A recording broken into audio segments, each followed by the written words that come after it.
Well, thank you so much for joining us today at our first Moment Institute Symposium.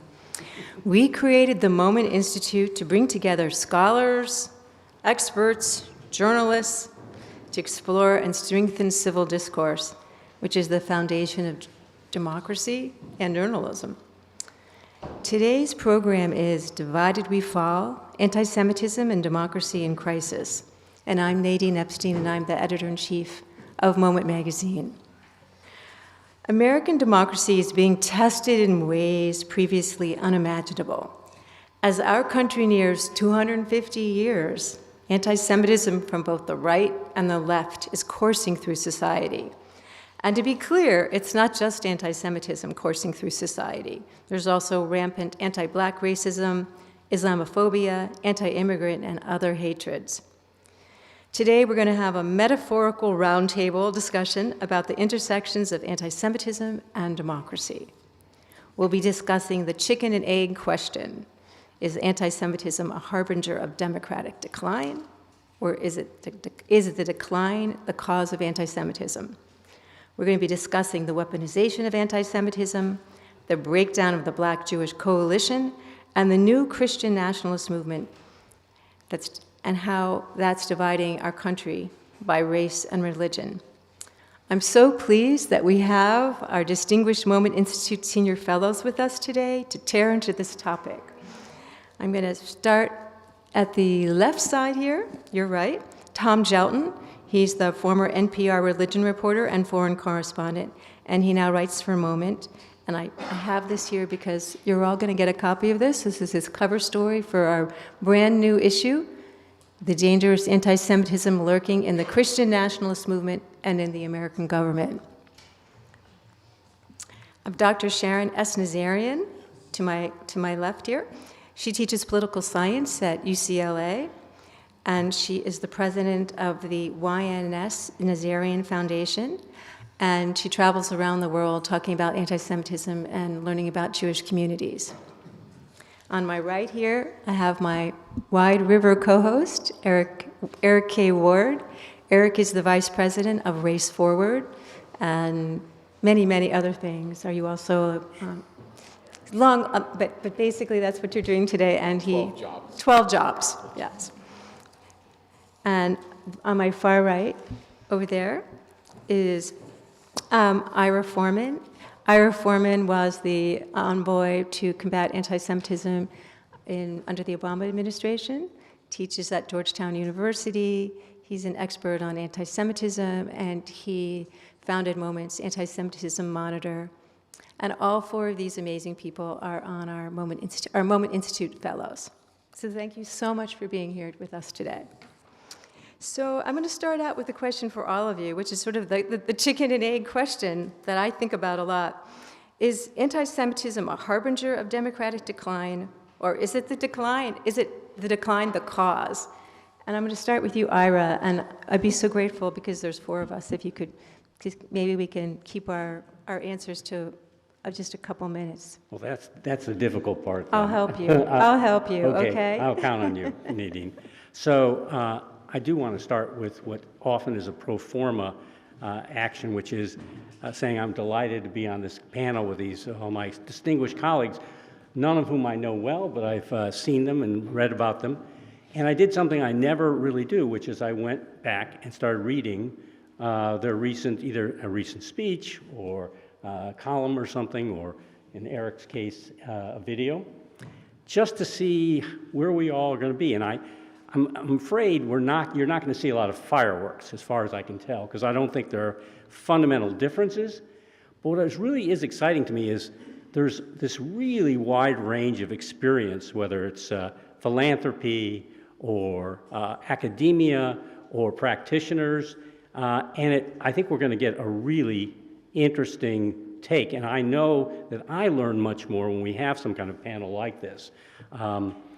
I could go into further, but let me just say that I'm going to start with a piece of wisdom literature. Many of you may have heard it from Rebbe Nachman of Breslov, which is, the whole world is a narrow bridge, and the essential thing is not to let your not to be paralyzed by your fear. And I say this because I think there's a lot of fear. I have a lot of fear. In the last 2 years, I fear deeply for my country, the U.S. I feel great fear for my people's country, state of Israel, and I fear for the Jewish people. And I wouldn't have said that even 2 years ago at all. But my primary lens of how I look at these things, Nadine, is through history. I think you know that, and everybody else has other tools, etc. And to get to your question, I think, and I tell my students, that democracy is really important for protecting minorities. But there is not a one-to-one correlation between democracy and, say, a diminishing of anti-Semitism or authoritarianism and increased anti-Semitism. And I think that's important to know. They're related and they're correlated to a degree, but I think if you look at the historical record, it's not that much in some ways, and not as much as I would have thought. But that doesn't mean that it's not important for us to have a lot of collaboration and different allies in our joint struggle for democracy in the United States, but also for our struggles against different forms of hate, racism. And one of the things I think is important is there is a lot of overlap of how you address, say, anti-Semitism and racism, or anti-Semitism and Islamophobia. But there are key differences, and it's important we all understand those differences, so as we build alliances, we can have an understanding of what practically will work and what may not work. I'll just end, Nadine, by saying that I'm going to, to the degree I speak, I'm going to be kind of not a naysayer, but a little pessimistic. And it's not my ultimate goal because I'm a natural optimist, but I think we have to understand the difficulty of what we face and the importance of what we're doing to combat it. Thank you, Ira. Well, speaking of alliances, we're going to talk to Eric. I'm going to ask you the same question. Is anti-Semitism a harbinger of democratic decline, or is the decline the cause of anti-Semitism? And we're going to get to racism in your next question, so you don't have to answer everything right now. That sounds wonderful. Hello, everyone. It's great to be in the space with you, and it's great to be with you, Nadine, and Moment Institute. You know, what we should understand is that while there's a little bit of a symbiotic relationship there, I'm going to give you an answer. Anti-Semitism primarily is a tool that is used to destroy democracy. But before it's used as a tool, it shows itself as a signal or a warning.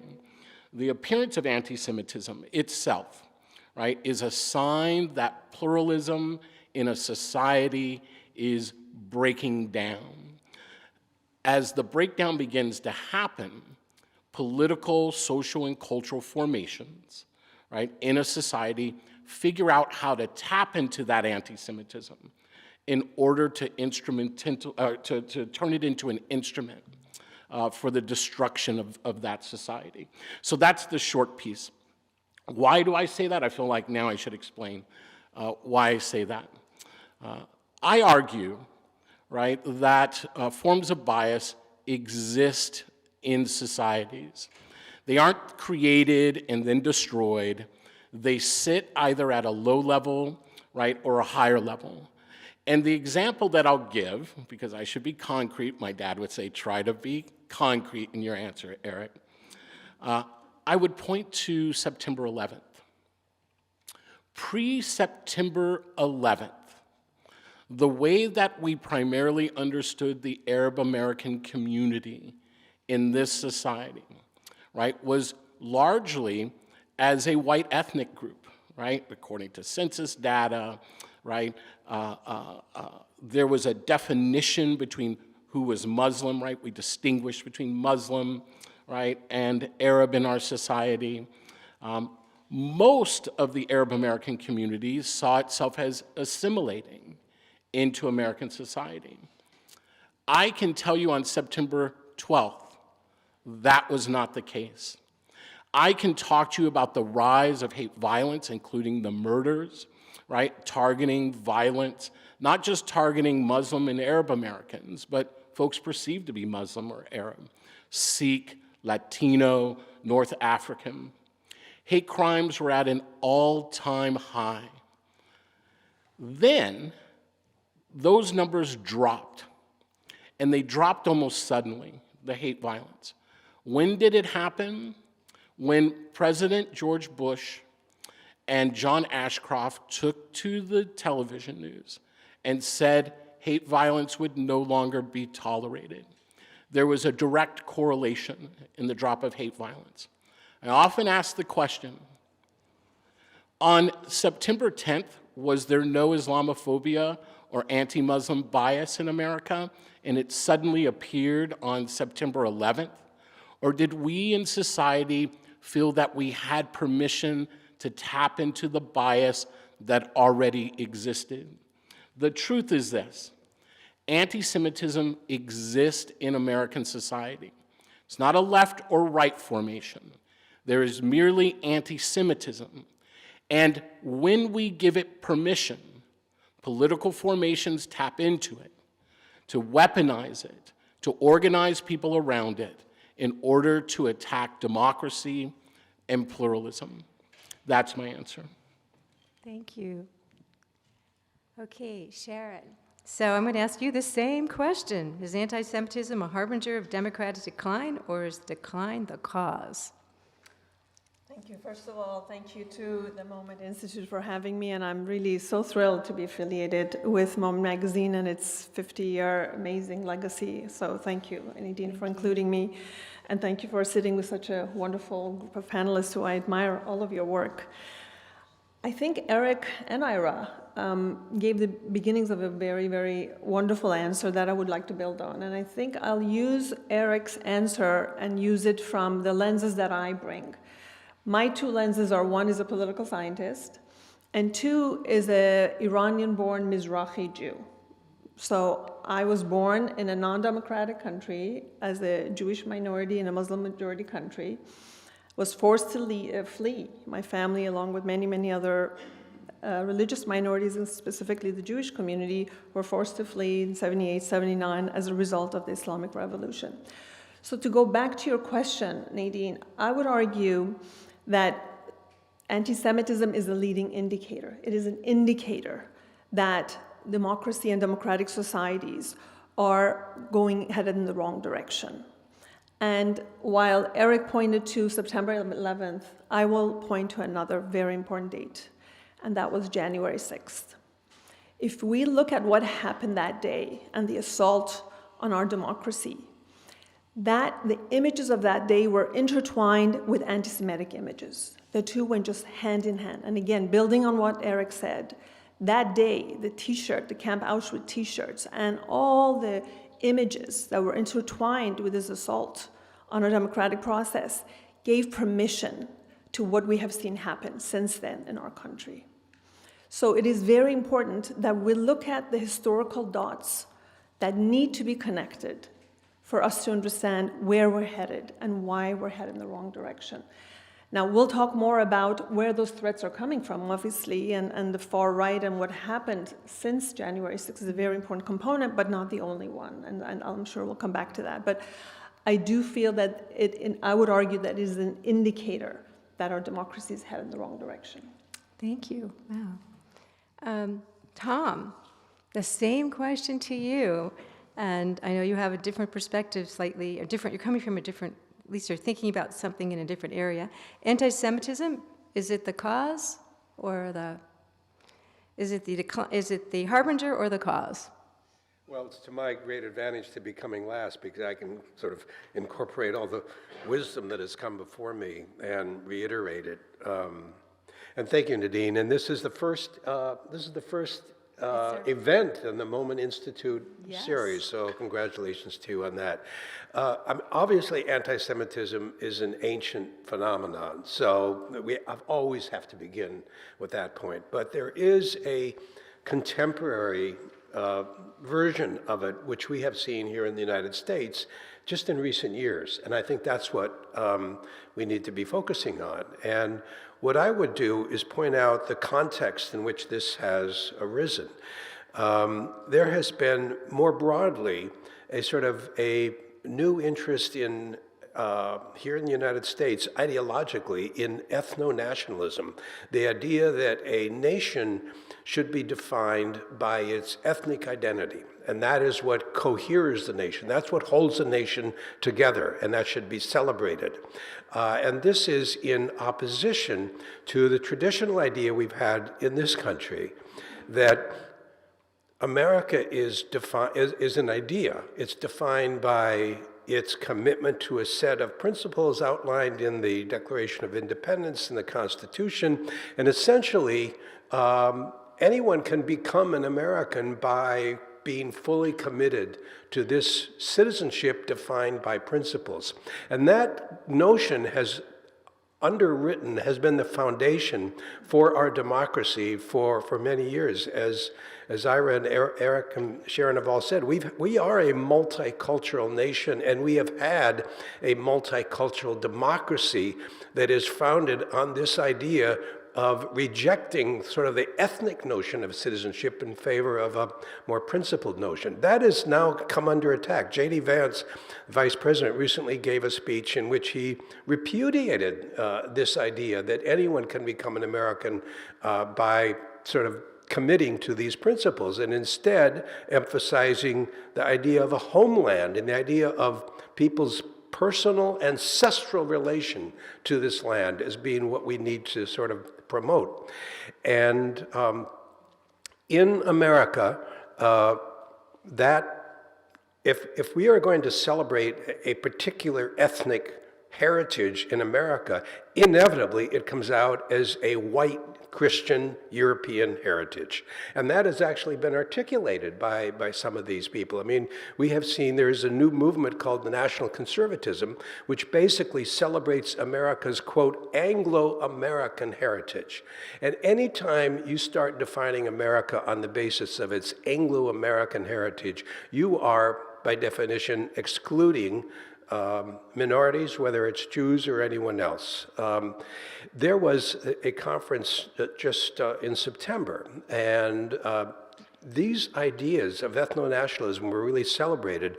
And one line really caught my attention. It was from Eric Schmidt, who's a senator, Republican senator from Missouri. And he specifically rejected the idea that America's identity should come down to a few words on the Statue of Liberty and 5 words about equality in the Declaration of Independence. What were those 5 words? All men are created equal. He specifically cited that line as something that he was pushing back against. So whenever you start rejecting that set of principles, you are opening the door to racism and anti-Semitism. And it's as that sort of approach to America's idea of nationhood has gained momentum, this is the context in which we have inevitably seen a return of anti-Semitism. Well, I'm going to ask each one of you one question just for you, and I'm going to start with you because you're talking about this right now. What is Christian nationalism, and how is it anti-Semitic? And also, why are some American Jews welcoming it? Right. So white Christian nationalism is fundamentally a nationalist idea. And as I said before, nationalism is this idea that you celebrate your own ethnic heritage. And in America, that happens to be a white European Christian heritage. Well, but nationalism goes beyond just white Christians. There are many. I covered the war in Bosnia. The war in Bosnia was very much a product of ethnic nationalist tensions. So this is something that is has a long history. And there are mostly conservative Jews who believe very strongly in Israel being a Jewish state, and they have embraced sort of ideologically the idea of nationalism. And the national conservatism movement is actually founded by 2 Jews, and they have essentially welcomed white Christian nationalists into their ranks sort of out of ideological affinity on the one hand, and two, out of a sort of a political calculation that white Christian nationalists and Jewish nationalists have to be co-belligerents in the war on radical Islam, wokeism, globalism, etc. So it was a kind of a political alliance. And what I write about is that this alliance just in the last couple of years is really fallen apart. Because as white Christian nationalism has moved into an anti-Semitic direction, which it unquestionably has, some of the original Jewish supporters of this movement are realizing that this was maybe not such a great idea after all. Yes. This is actually in his story, which you're all going to be able to take a copy of. So Sharon, given your personal experience as an Iranian immigrant, and 2 years post 10/7, because I know you talked about 9/11, but 10/7 was another major year here. What are some of the dangers that you see in the way the fight against rising anti-Semitism is being fought? So for me, as an Iranian American and as an immigrant, what has been really animated is what we saw happen coming up to October 7th and afterwards, which was kind of the right-wing nationalism that Tom has written so eloquently about. I really encourage all of you to read it because this is something that we're going to have to contend with for a long time. It's not going anywhere. But what was new to Americans was this coming together of the far left and Islamism, an Islamist ideology. And we saw it kind of first really manifest on university campuses. But Iranians know that very well. We know that because we experienced it in the 1979 revolution of Iran. That was an exact kind of collaboration partnership between far left, communist, a lot of them elite, intellectuals, students, university professors, others coming together with Islamist groups in Iran, and essentially first arguing for a democratic revolution in Iran against the Shah, the king, and then what happened was the hijacking of that revolution by the Islamist forces, and we have now 45 years later still the Islamic Republic of Iran. So we know this kind of coming together partnership would then all of a sudden sprung up on every campus across the country with rhetoric, language, essentially posing Hamas as the face of the resistance. I mean, how did you go from that to that? That was really shocking. Through my work, really looking at combating anti-Semitism globally, and Tom, I think what happened in the I'm just going to skip for a moment, what happened at the Heritage Foundation was the perfect example of that kind of crack showing up on the far right. That kind of crack we still haven't seen happen in the DSA world, Democratic Socialists of America, versus the Islamists. If we think about their values and what they really espouse, it's kind of strange to think, how could they come together? What is it that they really, values that they share? The biggest test is where they stand on LGBT issues or feminist issues. They're completely on the opposite sides of the spectrum on those things. And yet, political pragmatism makes very strange bedfellows at times. So we have to see where is that going to take us. And I would argue that for American Jewish community, understanding this new form, what many are calling new anti-Semitism, which is not new, from the far left, and the horseshoe effect, that's a very important thing for us to understand. What Tom has written about on the right and what we're seeing on the far left, which is the coming together of Islamists and far left extremists coming together using same rhetoric, same anti-Semitic language, same images, using the Hitler salute by Islamists. I mean, this is shocking for us to see that, but that's the horseshoe effect that we're seeing and really on full display after October 7th. Well, we actually have a wonderful article that we did on the DSA, the Democratic Socialists of America, which is just went up like maybe 2 weeks ago, and it looks at how, I actually met Michael Harrington when I was in college, and he was very pro-Israel. It was a very different DSA, and this article charts the change in the DSA, and especially in recent years. So it's very interesting. So, Eric, so why is the Black-Jewish alliance important to democracy, and what did we get wrong about building it? Or did we get it all wrong? The short answer is we didn't. I'll start with the positive truth. We didn't get it all wrong. If we had, we actually wouldn't be in this moment we find ourselves in, right? The moment we find ourselves in is a direct reaction to the successes of the civil rights movement, right? What we are facing is not a white nationalist revolution, right, but a backlash against 75 years of civil rights struggle. It's going to be hard, Nadine, for folks in the audience, folks listening to this later, to actually accept that. And I'm going to talk a little bit why. And it's hard for me to continue to say it. I know folks invite me to speak in their communities. It's an amazing thing. But often that gets scripted as Eric is really excited to get on a plane, fly 8 hours, leave his community and his partner behind, to come sit and speak. It's not actually how I want to spend my days in life. I come out of a vibrant music subculture that is now in its 4th generation, that struggles with its own issues, and I'd rather spend my days within that subculture. But I want to get to this answer because it's an important one, Nadine. I'm looking behind me at Carter G. Woodson, who is the father of Black history, the person who founded Negro History Week. Someone can fact check me, early 1900s, I believe, over 100 years ago.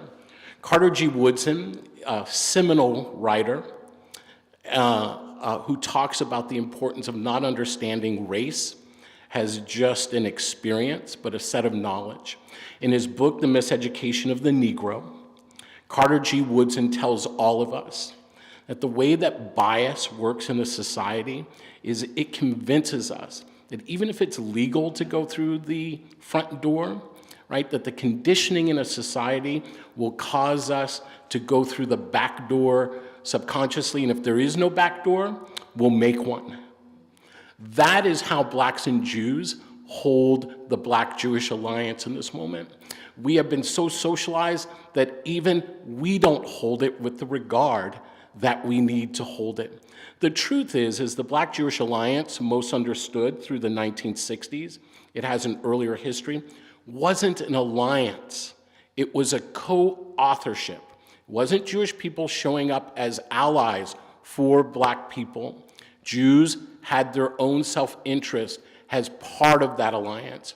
It did not represent the entire Jewish and Black community. That is a myth. When people come up to me and say, well, we in the Jewish community showed up for the Black community, the truth is the majority of the Jewish community did not show up for the Black community.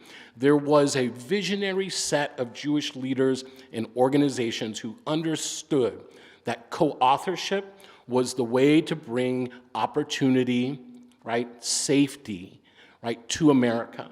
And that solution, right, was a universalist idea that all of us had the right to live, love, worship, and work free from fear and bigotry.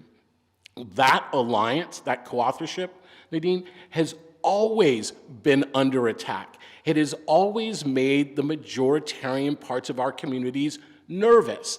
It offers something that is non-sectarian.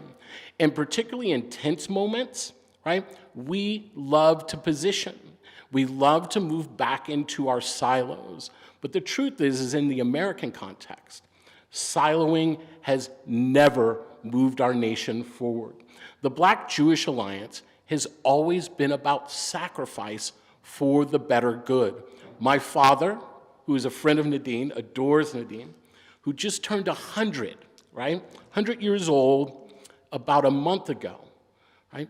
Went to World War II, got chased by U-boats across the Atlantic. They locked the Black soldiers down below deck in the dark, right? I asked my dad, that must have been scary. And you know what his answer is? Not as frightening as going to boot camp in Mississippi. My father went overseas, was in Reims, France on VE Day, Victory Over Europe Day, to fight for rights, for the liberation of people that he could not expect to have when he came home. That is what the alliance calls for in terms of sacrifice. That's what democracy calls for. What do we get right about the Black-Jewish Alliance? Is that there are always some visionary leaders who break the social conditioning and understand the importance of Blacks and Jews coming together because of the natural empathy to communities that aren't supposed to have survived and be here now, but yet here we are. What do we get wrong? We build it in myth, and we don't believe that we must sit at the table together. The rest of it is commentary, but happy to go into it later. Thank you. And actually, Eric and I co-host with Suzanne Borden, who produces it, our Wide River project. And Suzanne's back there, and we actually go around the country and we're speaking about this, and we have a number of programs that we do through the Moment Institute on this.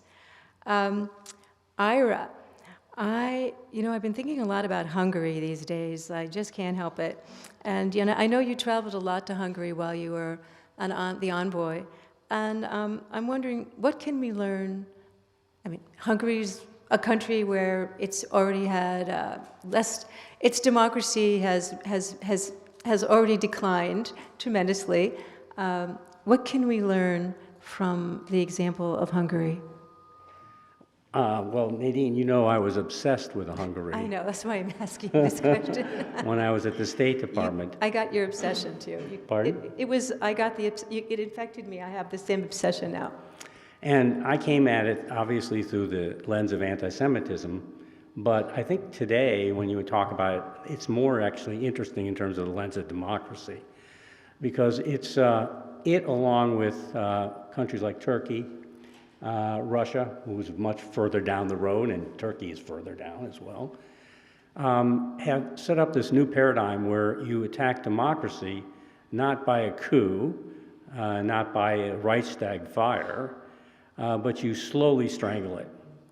And what Hungary has done since Orban came back to power in 2010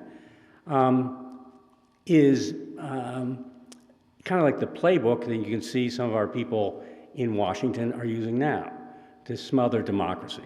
So one of the things you do is you arrange for free but not fair elections.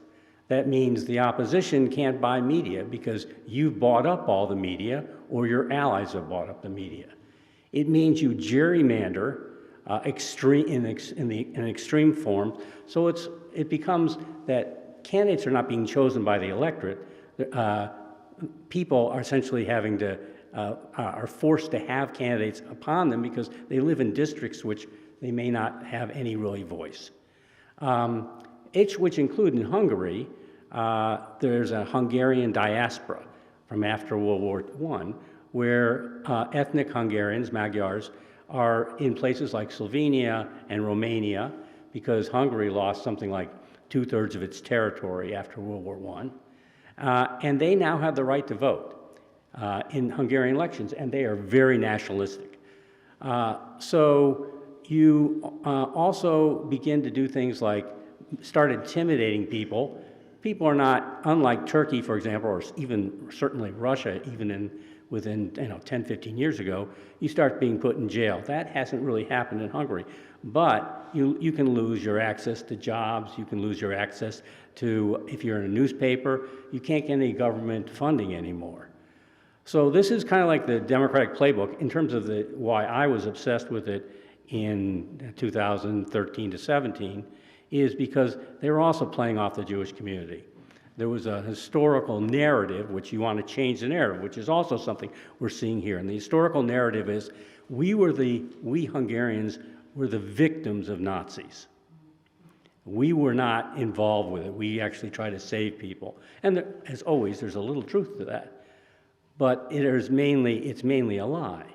If anyone knows anything about the Hungarian Holocaust, it's a fascinating story because by the spring of 1944, it was the only intact Jewish community in Europe, in occupied Europe. It had not been decimated like the Polish community and others. And actually, though they had been stripped of their citizenship around 1940, they were able to live fairly free lives. But then Hitler essentially knew that the Horthy, who was the regent of Hungary, was trying to cut a deal with the Allies because he knew Hitler was losing in the spring of '44. And so Hitler said, basically, I won't overthrow you, but you have to accept my prime minister, my pick for prime minister, and other ministers. And what happened is, in 6 weeks, something like 430,000 Jews outside of Budapest were essentially rounded up into ghettos.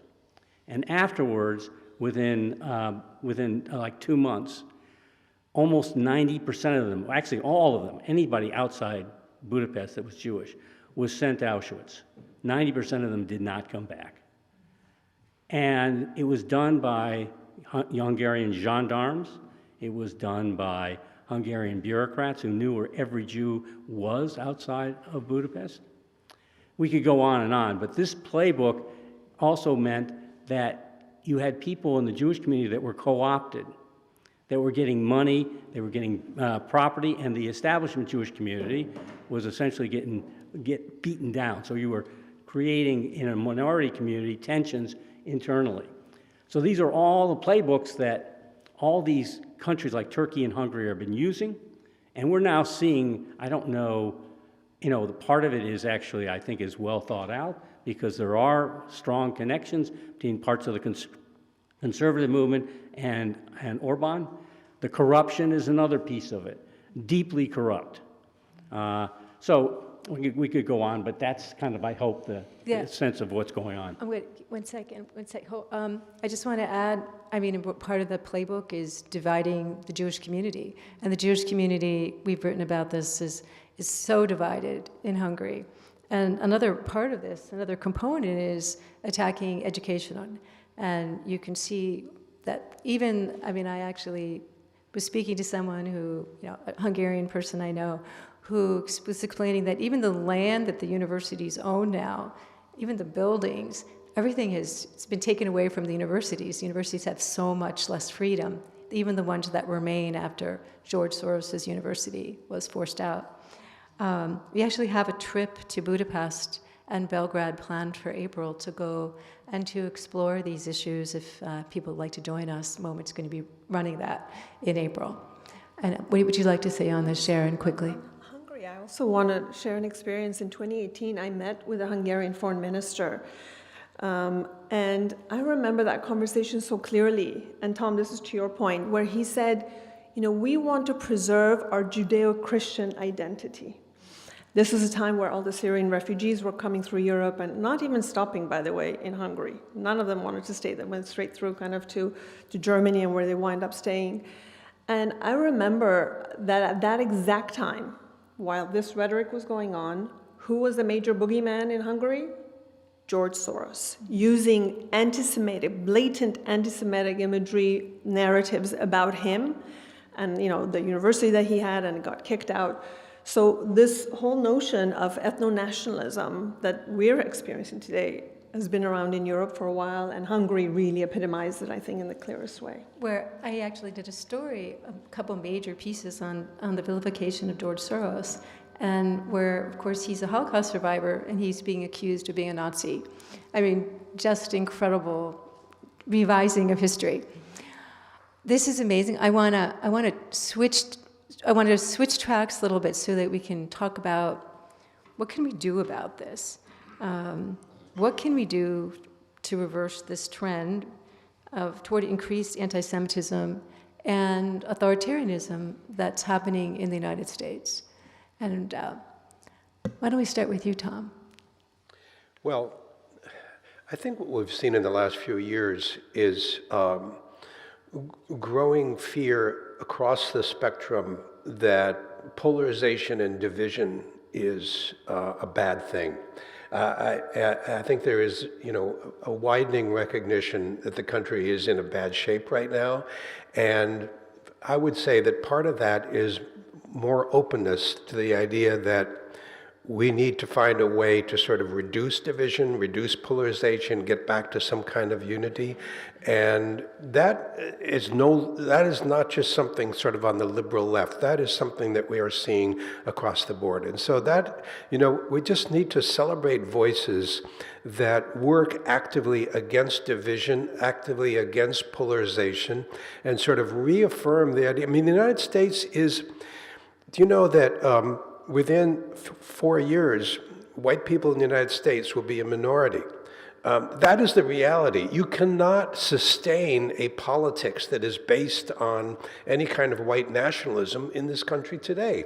And people I think, are beginning to recognize that. And we just need to have voices that that promote that and that work against it. I also just want to point out very quickly one thing that I've learned in this research is among white nationalists, the very idea of a Judeo-Christian tradition is under attack. That concept of a Judeo-Christian tradition, white nationalists are explicitly rejecting that notion. That's like one of the most alarming aspects of what we're talking about. Yes, thank you. That's part of your story. It was really interesting. I'm going to switch over to you, Ira. What do you think we should be doing? Well, first let me say, I would urge everyone to read the recent article by Tom in Moment. I think I know a fair amount about what's going on, and I learned a tremendous amount just in the last week. Tom, it was a great piece, really opened my eyes to Christian nationalism. I was aware of the movement, but not all the details.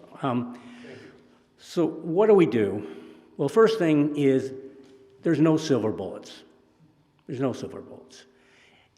When I was at the State Department, I would go every year, probably every 6 months, to a conference or two on anti-Semitism, practitioners, government officials, NGOs, etc. And the same topics were discussed. Education. Again, this is on anti-Semitism, but I think a lot of it also is applicable to democracy building or defense. Security. Security has nothing to do with lowering anti-Semitism, but for minority communities, if you don't have security, you have nothing. Coalition building, which a couple of our people up here are very practiced in. Encouraging government leaders to speak out, which I would have told you 5 years is not a major problem, but it's becoming somewhat of a problem. And I will also tell you, I think of all the forms of anti-Semitism, the most dangerous is anti-Semitism coming from governments, because governments have the only legal use of force in a society. Social media, or now we would talk about AI, and no one knows what to do with it. How do you push back? How do you have not a splintered media environment where lies go faster around and spread much faster than the truth? I've read a couple places that historically, when the Gutenberg came up with the printing press, for the first 100 years or so, there were tremendous problems with how it affected society, and people adapted to it. Unfortunately, we don't have 100 years. All the social media, AI is moving so fast, and we have to figure out techniques to to control it in a more positive way. The other thing that I would talk about is social ostracism. I won't go into details, but many of you may have heard in the 90s about Billings, Montana, where the community, which was largely obviously not Jewish, came to the defense of the Jewish community after some anti-Semitic incidents and essentially told the white nationalists that were involved, you are not a member of our community. The Jewish community is. We don't want you here. If you do things illegal, you'll get arrested. If you don't do things illegal, but you're still doing odious things like that as part of speech, we are going to make sure you don't get to go to places like restaurants. We'll kick you out of restaurants, etc. It's a very strong tool, and it's a tool that we still, fortunately, despite its weakening, civil society is extremely important in this whole deal. Now, all these things we don't know exactly what type of, for example, education to do. We all talk about Holocaust education, but we know that certain parts of Holocaust education are not effective. They don't move the needle on anti-Semitism. It also partly depends on culture. The other thing I think I will mention, it requires each and every one of us to do something. And I think that's the most difficult part. You know, I talk about fear. I'm getting older. I'm feeling like I don't have the energy to do what I should do. I'm getting my professional contacts on Capitol Hill and among politics, which I used to be fairly strong, are withered away because I haven't been working in that arena. My end of my professional career is coming up. And yet I know, and I'm always guilty, that I need to do something. And it's not without a cost. We're beginning to see people having risks by speaking out. People who get taken to court. And they may win their court cases, but they may be bankrupt by the attacks. It is it is not an easy thing to do, but I think all of us need to think about things like the Weimar Republic. People did not speak out. On the left, there was no attempt to really lessen street violence before the Nazis took over, because some of that street violence was coming from the communists, it's from some elements of the socialists. There has to be a speaking up, and there has to be coalitions built, and we in the Jewish community often think, oh, well, people have to help us. Well, the fact of the matter is we have to help them as well. It's self-interest. It's moral, but it's also self-interest. And we have to find ways to overcome these things, and it's not an easy task. Thank you, Ira. Very powerful. Eric, what can we do? Yeah. You and I have talked a lot about this. We talk about this a lot. We did- I'm we going did to it. roll. Yeah, go ahead. We're going to roll through this very quickly. So here we are in a moment where those who are seeking to weaken democracy do not even use Judeo-Christian any longer. And that should signal something to the Jewish community if it would stop for a second and really understand that. We had the President of the United States actually step up and defend Nick Fuentes today. Now, I know my friends in the progressive movement and the left see this as a gotcha moment. Oh, look. That also should be a warning about which way the wind is blowing in this country when it comes to anti-Semitism. We're in a very serious moment around anti-Semitism, and this is our choice point. I often tell this story, and I'll shorten it. You know, as a kid, we used to play a game, and one of the questions was, what would you have done in the midst of the 1960 civil rights movement? And we would argue about that. I realized 10 years ago, no longer had to wonder how I might show up. And everyone listening to this and in the audience should also understand when this program ends, you no longer have to wonder either. The truth is you would have shown up, however you're going to show up when you walk out of these doors today. Make it count. To make it count, there are some specific things. The first is there is a real debate happening inside the Jewish community about anti-Semitism, the nature of it, the definition. That is a principled, or should be, a principled disagreement, whether we're talking about Iora, whether we're talking about the Jerusalem Declaration, whether we're talking about the Nexus definition. That should be a healthy, robust debate. Why should that be a robust debate? Because imagine that we were talking about anti-Black racism in 2022 America through the lens of a 1922 definition, right, of anti-Blackness. How much would we miss? The Jewish community has a right to have that robust definition without destroying your house over it. Next, to my friends who are not Jewish, our role in that debate is not to flame the fans, to increase the divide in the Jewish community.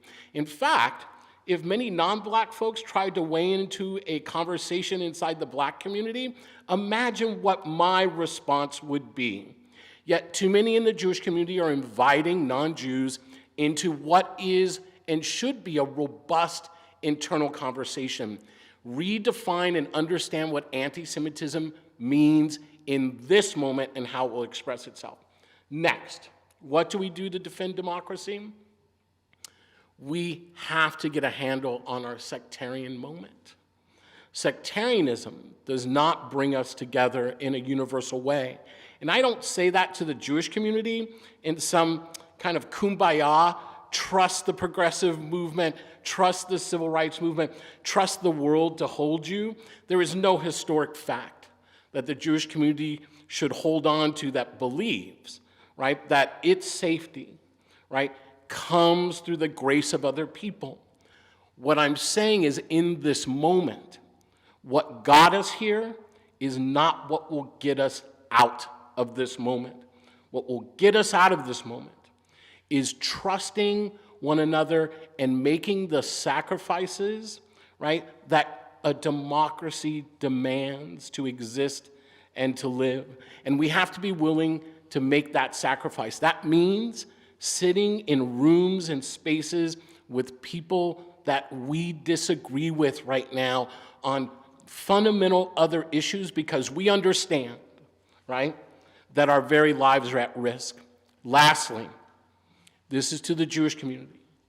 Stop believing Jews are the only victims of anti-Semitism. It's simply not true. We can talk to those who went shopping in Buffalo, New York at the grocery store. We can talk to Latino immigrants who went to a Walmart in El Paso, African-American worshipers in Charleston, South Carolina.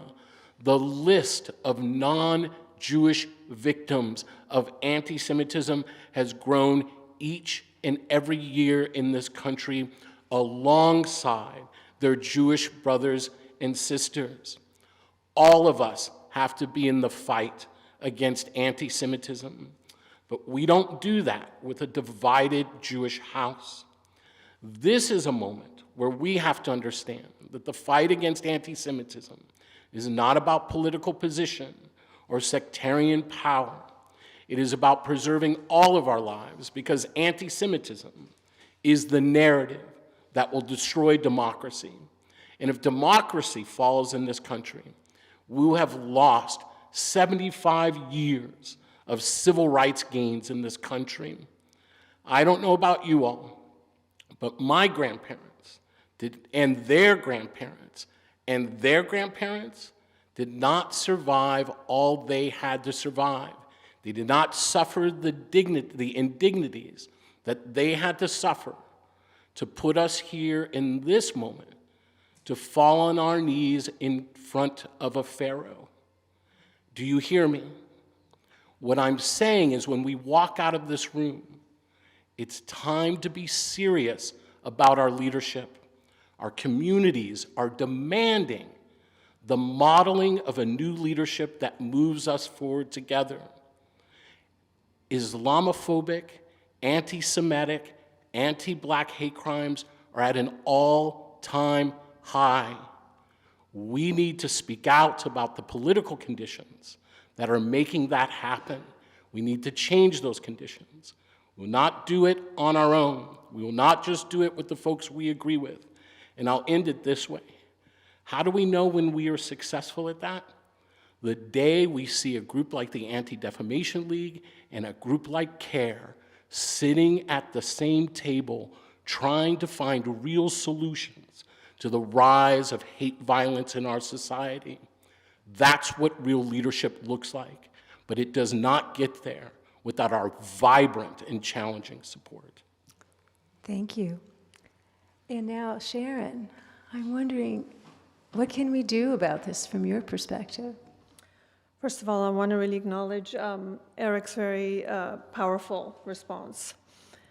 And I have to say that as a Jew on this panel, I do feel that we need to acknowledge what has happened to our community in the last 2 years and why we are where we are today.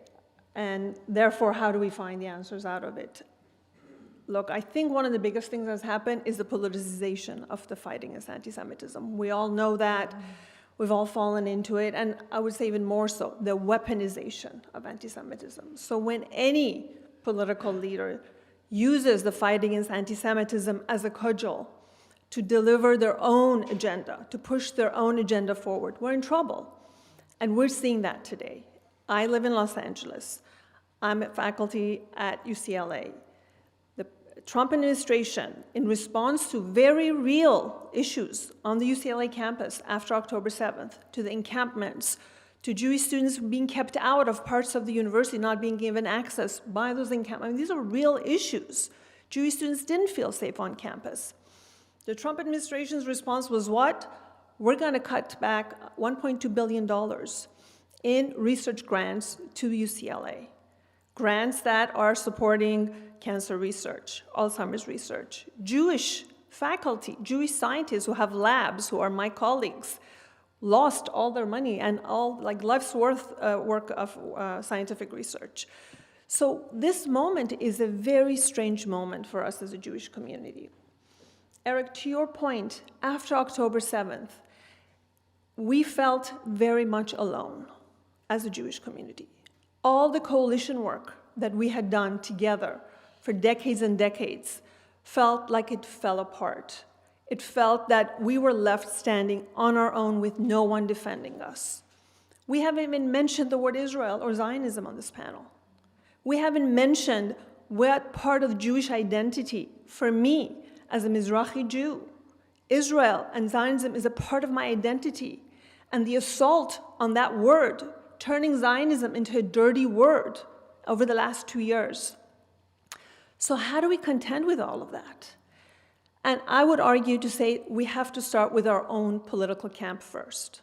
We do a lot of pointing fingers as the Jewish community and broader community. We're very good at saying, look at what's happening on the other side, look at the anti-Semitism, look at the bias, look at the hate. We do not enough of saying, I will not tolerate in my own camp. I will not tolerate what I'm seeing in the Democratic Party or the Republican Party. And that's, for me, is a critical way to step forward.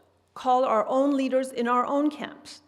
I'll be very honest with all of you. I campaigned for Vice President Harris's presidential campaign. I went around many cities in America, talked about rising anti-Semitism, and said that I believe that Vice President Harris is the next leader that our country needs in order to stymie kind of the rise in anti-Semitism we saw. But I have to tell you, and by the way, I was at the Democratic Convention. I was so proud of every speaker, one after another at that convention. But coming back after the Trump win and where the Democratic Party is going today, I am very concerned. I am concerned about trends that I'm seeing in our Democratic Party that I saw in the British Labour Party under Jeremy Corbyn. And I was an executive of a major Jewish organization at the time. I was in London meeting with Jewish members of parliament in the Labour Party who were forced out, who were pushed out because of systemic anti-Semitism that had taken over the Labour Party. So let's be clear that we cannot afford to close our eyes to whatever trends that we're seeing, very worrisome rise in anti-Semitism and anti-Israel hatred in our own political camp.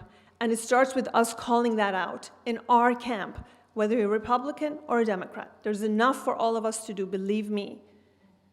So let's be sure that when we say what we each as individuals can do, that's something we can start doing by when we step out of this room today.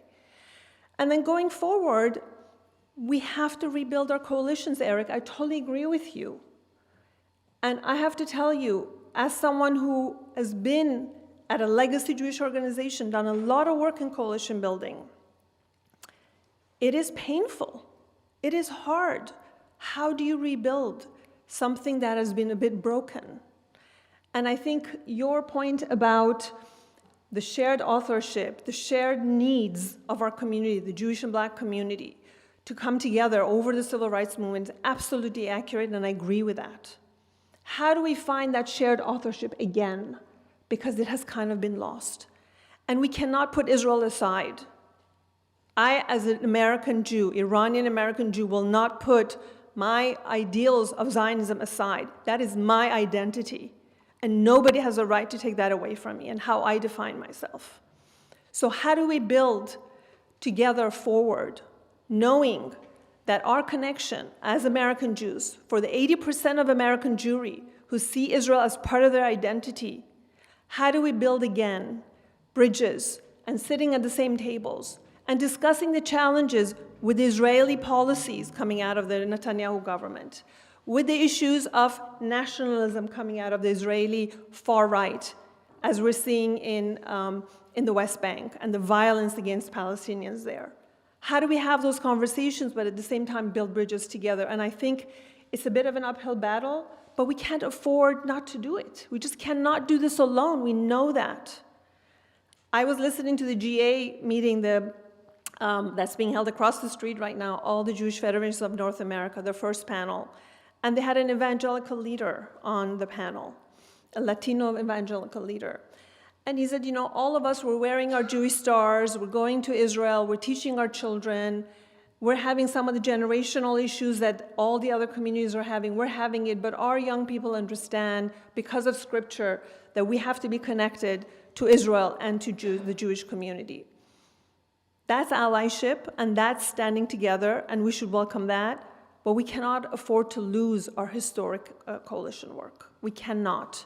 So how do we rebuild that, and how do we find the spaces we can say, again, we have joint authorship, we have joint values that we need to build on? Thank you for that powerful thoughts. I'm going to open up to a few questions in the audience, but I just want to say that a few months ago, Eric and I did a program called The Center is Radical. And it is radical right now. It is important to be able to be in rooms where you're having conversations with people you do not agree with. And keeping your friends on social media who you do not agree with. You need to know what they're thinking, and you need to be able to have conversations with them. It's so important.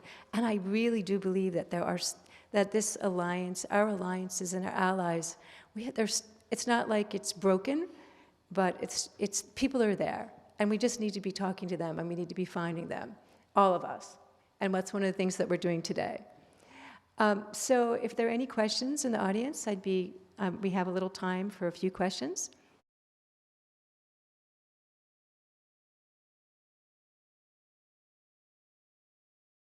I would say quickly, we're seeing important development in education on helping students become literate, right, around social media and AI, and so much more needs to be done. You know, the challenge is that many of these companies, I won't name them, you know the names, are treated under the law as citizens in our society. And these are the worst citizens in the world, right? The worst neighbors in the world, because they have decided profit is more important than community cohesion. It's not about freedom of speech. It's not about freedom of expression. It is driven by algorithmic profits. And that's where we as adults need to come into play. I wish we had something, you know, if I were President of the United States, Nadine, I'd create something like, I don't know, the Federal Communications Commission. Maybe in short, I'd call it the FCC, right? And the role of the FCC would be to monitor, right, and to administrate, not to restrict the First Amendment, right, but to make sure that profit doesn't come at the cost of community cohesion, that social media was held to the same standards as journalism, right? Not a high bar in society, but it would make such a difference. But until adults step back into civil society as adults, right, and wrestle back government on behalf of the people, our children are going to continue to be sacrificed around this issue. I'm not an anti-tech person. I pretend to be a Luddite, but I'm not.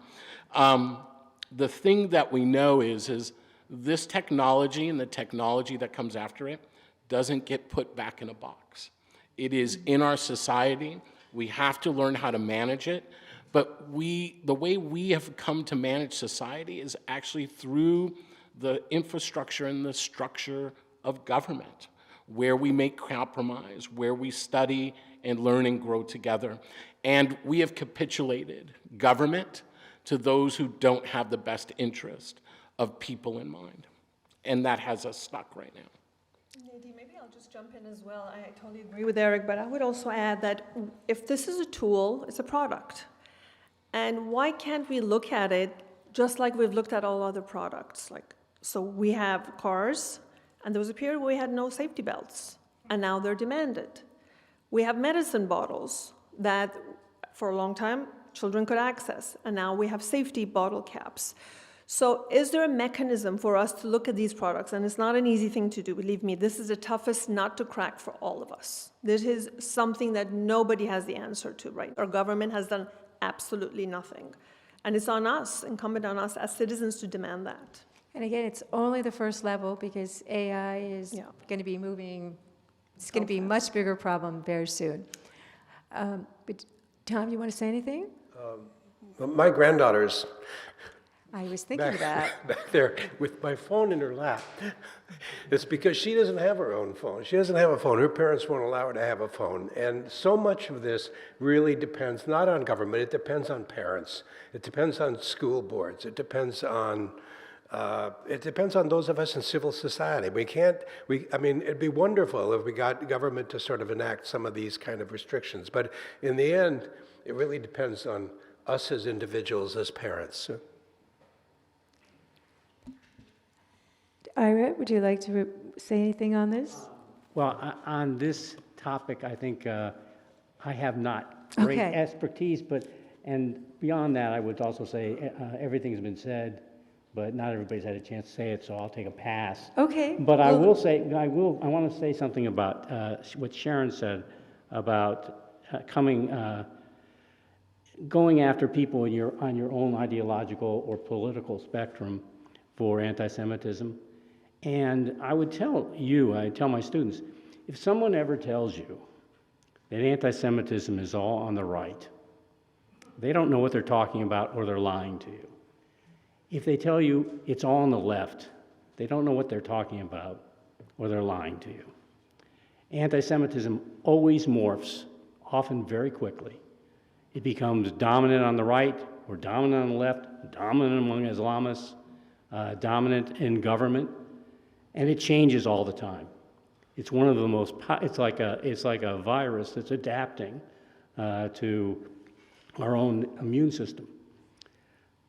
And I think that it's really, really important what Sharon said, that you have to go after your own people. And it's really hard, but you do have to do it. The other thing is, I will say, not only is this weaponization of Israel, anti-Semitism, damaging people using it as a political tool, within our own community, false charges of anti-Semitism are also very dangerous. And it's like Peter and the wolf. You cry wolf, and the next time something real happens, no one's going to listen to you. So as we look to figure out tools to counter this stuff, we also have to think about what we can't do, what we can't allow within, obviously, our freedom of speech, et cetera, but how we as a civil society can push back. Thank you. We have time for one more question.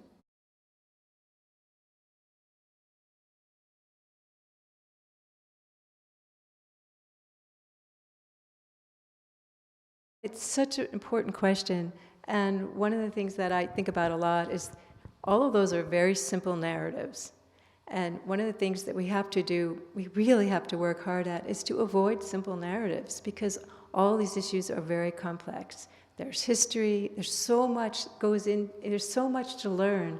And when people speak like that about whatever direction it is, it's a sign that they really don't know the depth of they don't know the complexity, and they don't know the depth. Something about human minds, and I'll let you speak in a second, but there's something about human minds that our brains that really want us to, we think about these in these very simple ways. I'm going to let you say something, but yeah. This should be a panel on its own, and I hope someday someone invites me to that panel. That hasn't happened yet, by the way. I'm going to share just one reflection. One is that is not a unique situation to Israel or the Jewish community, those who see themselves as Zionists, those who see themselves as anti-Zionist, those who see themselves as non-Zionist, right? Imagine how many times I'm told racism doesn't really exist in American society. Imagine how many people say that. Or the disproportionate killing of black people by law enforcement, right, is because of criminal activity.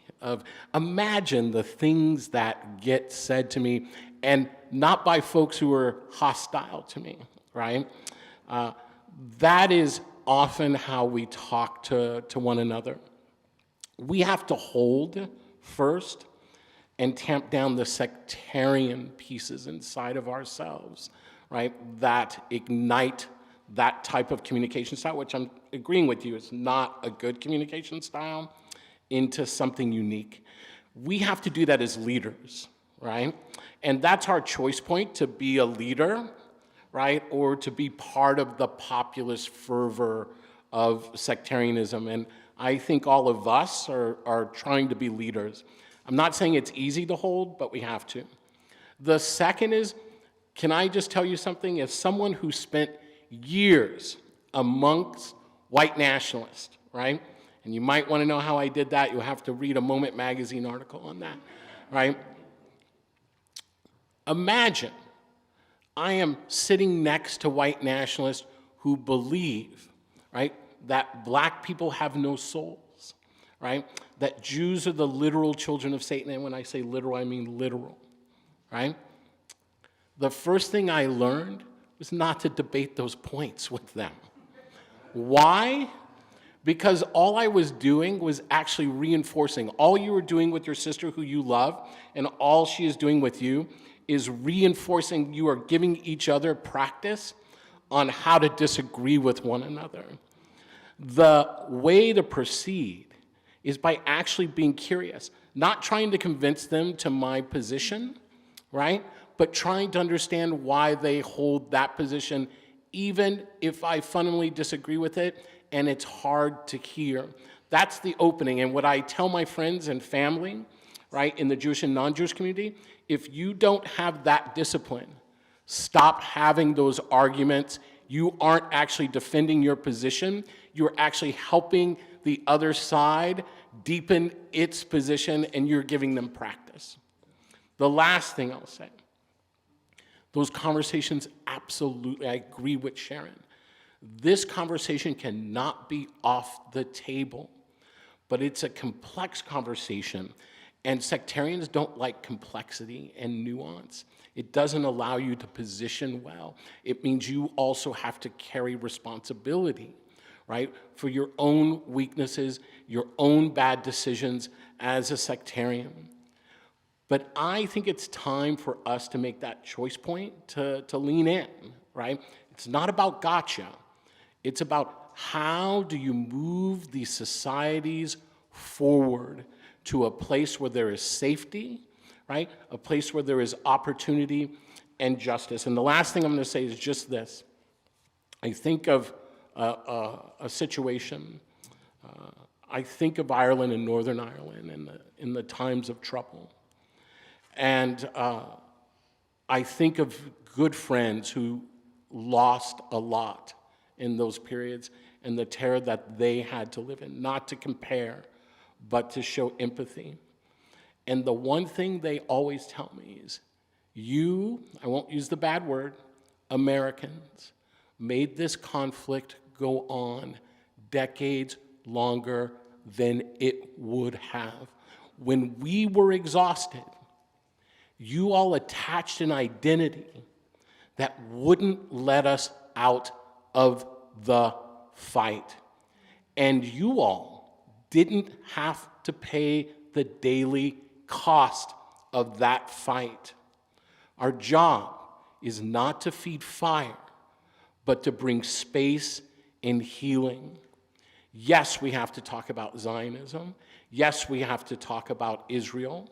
Yes, we have to talk about the subtle anti-Semitism and the sometimes not subtle anti-Semitism that feeds it. But the role is not to reinforce sectarian positions, to prove our rightness. The goal is to bring that peace and safety that I know everyone, including anti-Zionist and Zionist, tell me that they want. Thank you, Eric. You know, I think we've talked about a lot of dark things, and we're in a dark time, and I'm by nature an optimist, and I'm fighting to hold on to that. And I want to leave you with two things, because I think one of the messages we had, which we just heard, is we all have to do something. And the one message is another wisdom literature. Rabbi Tarfon said, "You're not required to complete the task, but neither are you absolved from beginning it." And the second thing is, when I looked online and I looked about Eric, I saw him at an AJC video in Paris in June. And the 20-minute talk he gave me a sense again that we can all do something. It gave me the sense that I had from Robert Kennedy in the 60s, that we all can change the world. And we don't feel that very much anymore. Those two things have given me hope, and I hope you don't just leave here saying it's all dark. It's been darker before. It's hard to believe, but we can do something about it. Well, just this conversation has been wonderful and I think really deep and complex, and it's led us to more conversations that I think we need to have. We have some very good topics, and I want to thank each one of you for really being incredibly eloquent this morning. And I want to thank you for joining us. Please take an issue of Moment with Tom's story, and please subscribe to our wonderful magazine, Moment Magazine, to read the work of these and other fellows. And thank you, and have a beautiful day.